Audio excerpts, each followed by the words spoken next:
all of them are come from the boat? Everybody down there? And then take that the boat they look for. So all of them are changed? Yeah. Them are changed, yeah.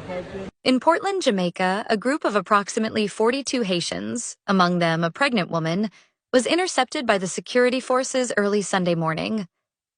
The group is believed to have arrived on the island sometime between Saturday night and Sunday, landing at a beach in the Ross Craig Long Bay area.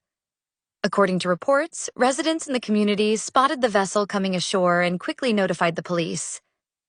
Thanks to their alertness and the swift response of law enforcement, all 42 individuals were detained shortly after their arrival. Authorities have not yet disclosed the group's intended destination or how long they had been at sea. This incident sheds light on the increasing number of Haitians taking risky journeys in search of safety or a better life. Investigations are now underway to determine the next steps for the migrants. The Jamaican government and immigration officials are expected to release more information as the situation develops.